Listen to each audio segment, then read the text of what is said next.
One nation one election అనేటువంటి కాన్సెప్ట్కు విద్యార్థులపై అవగాహన సదస్సు నిర్వహించేటువంటి క్రమంలో కూడా బీజేపీ రాష్ట్ర అధ్యక్షులు ఇక్కడ వరంగల్కు వచ్చేటువంటి ప్రయత్నం చేస్తున్నారు. దీనికి సంబంధించి కూడా 1 వీక్ ముందు కూడా కాళోజీ కళాక్షేత్రంలో కూడా ఈ ప్రోగ్రాం నిర్వహించడానికి అన్ని సన్నాహకంగా ఏర్పాట్లు చేసుకున్నటువంటి పరిస్థితి. అయితే ఈ నేపథ్యంలో కూడా ఇక్కడ బీజేపీ శ్రేణులు దీని వెనుక ఉన్నారన్నటువంటి ఒక కోణంతో ఇక్కడ పర్మిషన్ రద్దు చేసినట్టుగా తెలుస్తుంది. ప్రస్తుతానికి ఏం జరుగుతుంది? విద్యార్థులకు అవగాహన సదస్సు కార్యక్రమం ఏర్పాటు చేస్తున్నటువంటి క్రమంలో ఇది ఒక పొలిటికల్ యాంగిల్ తీసుకునేటువంటి ప్రయత్నం జరుగుతుందంటూ బీజేపీ శ్రేణులు కూడా మండిపడుతున్నారు. దీనికి సంబంధించి కూడా 1 వీక్ ముందే బీజేపీ శ్రేణులు కూడా పర్మిషన్ కోసం ఇక్కడ కూడాకు సంబంధించి ఆ పర్మిషన్ కోసం దరఖాస్తు చేసుకుంటే ఇప్పటి వరకు స్పందించలేదు. సరికదా చివరి నిమిషంలో దానికి సంబంధించి పర్మిషన్ ఇవ్వడం లేదు అని చెప్పడంతో ఒక్కసారిగా ఆలోచనలు వారి యొక్క పని శ్రమ అంతా వృధా అయినట్టుగా తెలుస్తుంది. ప్రస్తుతానికి వేరే ప్రాంతాన్ని చూజ్ చేసుకోవడం వల్ల ఆగా మేఘాల మీద ఏర్పాట్లు జరుగుతున్నాయి. ప్రస్తుతానికి ఎట్లాంటి పరిస్థితులు జరుగుతున్నాయి, ఏం జరిగింది, అసలు పర్మిషన్ ఎందుకు రద్దు చేయాల్సి వచ్చింది, ఒకసారి మనం కనుక్కునేటువంటి ప్రయత్నం చేద్దాం. ప్రస్తుతానికి శ్రీరామ్ గారు ఉన్నారు. వారు ప్రస్తుతానికి ఢిల్లీ నుండి ఇక్కడ ఆర్గనైజింగ్ వ్యవస్థ మొత్తం వాళ్ళే చూసుకుంటున్నారు. వారం రోజుల నుంచి కూడా ఏర్పాట్లు చేస్తున్నారు. ఇప్పటికే నగర వ్యాప్తంగా ఫ్లెక్సీలు అన్ని కూడా ఏర్పాట్లు చేస్తున్నటువంటి నేపథ్యంలో పర్మిషన్ ఎందుకు ఇవ్వలేదు ఒకసారి వారిని అడిగి తెలుసుకుందాం. సార్, ఇప్పటివరకు పర్మిషన్ కోసం మీరు 1 వీక్ క్రితం దరఖాస్తు చేసుకున్నారు. అయినప్పటికీ కూడా ఇప్పుడు ఒక స్టూడెంట్స్కి సంబంధించినటువంటి ఒక ప్రోగ్రామ్ మంచిది, అట్లాంటప్పుడు ఎందుకు పర్మిషన్ ఇవ్వలేదు అనుకుంటున్నారు? మీకు వాళ్ళు కూడా టీం ఏం చెప్పారు అధికారులు? This is an initiative that we as Forum for IT Employees are spreading all across the country. The vision of the Honorable Prime Minister for one nation and one election has to be driven into the masses. There is no political objective whatsoever. We made it very clear. The team over here in Warangal has been helping us out in the backdrop. And when we approached the authorities with the for the permission, they did not object anything. However, at the last moment, they have done injustice to us, because we have done all the organizing, mobilization of all the students from across the various different districts in Telangana, not just the Warangal and Hanamakonda. This is something which people who talk about democracy, danger in democracy and everything across the country, they are killing democracy over here.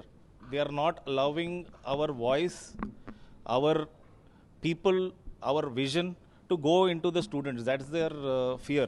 I don't know why this fear is, but this is not acceptable. But we don't stop. The youth of this country, the youth of this nation will not stop. Within hours, we have found another place. Nobody can stop us.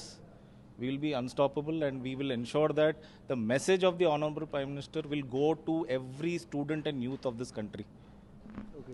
अभी तो permission देने का क्यों intention क्या है, आपको क्या observe करा था? अभी बता रहे हैं कि ये पॉलिटिकल इवेंट है, इसलिए हम उसको परमिशन नहीं दे सकते हैं. ये बनाया गया है कला के लिए या नॉन पॉलिटिकल इवेंट्स के लिए, जबकि हमने बहुत क्लियरली बताया था कि ये ऑर्गेनाइजेशन जो है forum for IT employees is not a political organisation. It's a registered organisation, it's a valid organisation, and we have no affiliation with any political entities. What we had made very clear during the permission process.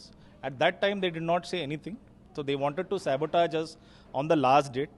They didn't want the vision of the Honorable Prime Minister to go to the youth of the nation. And CUDA is being used for political purposes.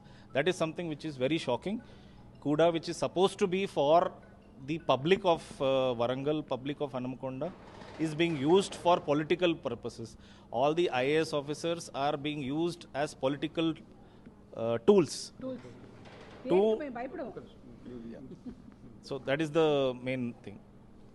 Okay, ఇక్కడ forum for IT వాళ్ళు నిర్వహిస్తున్నది political concept కాదు, పొలిటికల్కి సంబంధించిందే. కానీ ఇక్కడ political leaders ఎవరు దీంట్లో involve కావట్లేదు. కాకపోతే ఏంటంటే ఇన్విటేషన్, ఎందుకంటే మోదీ చేసుకుంటున్నటువంటి ఒక కాన్సెప్ట్, ఎందుకంటే వన్ నేషన్ వన్ ఎలక్షన్ అన్నటువంటి కాన్సెప్ట్ కూడా అది ఎప్పటి నుంచో తీసుకొస్తున్నారు. ఒక జమిలీ ఎలక్షన్స్ కూడా అన్నటువంటి కాన్సెప్ట్ కూడా ఇప్పటి నుండి కాదు. కాకపోతే ఏంటంటే ఇంప్లిమెంటేషన్లో జాప్యం అవుతున్నటువంటి పరిస్థితి. ప్రస్తుతానికి మరికొంతమంది ఉన్నారు. మేడం, ఇప్పటి వరకు దీన్ని ఎట్లా చూస్తున్నారు? అసలు ఈ ఇది వాళ్ళకి ఇది లేదు, ధైర్యం లేదండి. నిజంగా ఉన్న వాళ్ళు భయపడక్కర్లేదు కదా, న్యాయంగా ఉన్న వాళ్ళు భయపడక్కర్లేదు కదా. ఎందుకు భయపడుతున్నారండి? దేని చూసి భయపడతారు అంటే మీ మీద ఏదో తప్పు ఉంది, అందుకే భయపడుతున్నారు. స్టూడెంట్స్ దగ్గర ఇది వెళ్ళిపోతే వీళ్ళకి ఏదో చట్టం జరుగుతూ భయపడతారు. కేవలం ఒక భయం అండి. నిజాయితీగా ఉన్న వాళ్ళు ఎప్పుడు భయపడరు, వాళ్ళు ధైర్యంగా ఎదురు చూసి అంటే దే విల్ ఫేస్ ఇట్. కానీ వీళ్ళకి భయం ఎక్కువైపోయిందండి. ఇది ఏమీ లేకుండా దీనికి పొలిటికల్ పెయింట్ వేసి అన్నీ వేసి అసలు లాస్ట్ మినిట్ దాకా మమ్మల్ని తీసుకెళ్ళి చూడండి, లాస్ట్ మినిట్లో ఒక మెను మార్చాలని ఎంత కష్టం చూడండి. ఇప్పుడు నేను అందరూ అక్కడ అసలు వాళ్ళు అనుకున్నారు జరగదండి, ఏది ఎవరు ఆపలేరండి. ముందు వాళ్ళు భయంగా ఉండి పీకృతనగా ఉన్నారు కదా, అది ముందు మార్చుకోమని చెప్పండి. అందరు ఐఏఎస్ ఆఫీసర్ చేతులు పట్టుకుని మమ్మల్ని పొత్తు నుంచి తిప్పారండి. అసలు మాకు తిండి లేదు, తిప్పలు నిన్న నుంచి తిప్పుతున్నారు. అంటే అసలు నిన్న నుంచి మెల్లిగా మొదటి ఇదో అవుతుంది అంటే ఇప్పుడు దాకా అయింది అని ఎవరు తెలుసు, అలాగే చేశారు. కానీ అలాగ పట్టుకుని తీసుకొచ్చారండి. అది మంచిది కాదు, మంచి పద్ధతి కాదు. మీరు ఈ డెమోక్రటిక్ కంట్రీలో ఇదేంటి, ఈ పద్ధతి అస్సలు మంచిది కాదండి. కానీ మేము భయపడలేదండి, జరుగుతుంది. ఇంకా ఇంతకంటే డబుల్గా ఇంకోసారి వరంగల్ చేస్తాం చూడండి, అందరూ మీరు చూస్తారు చూడండి. Thank you. తెలుగులో ఫాస్టెస్ట్ న్యూస్ యాప్ ఇప్పుడు కొత్త అవతారంలో 5 సెకండ్లోనే పూర్తి వార్తా సమాచారం మీ చేతిలో. సోషల్ మీడియా ట్రెండ్స్ మీ కళ్ళ ముందుకే live TV and voice search ఆప్షన్స్తో ఇప్పుడే డౌన్లోడ్ చేయండి. యాప్ లింక్ డిస్క్రిప్షన్లో ఉంది.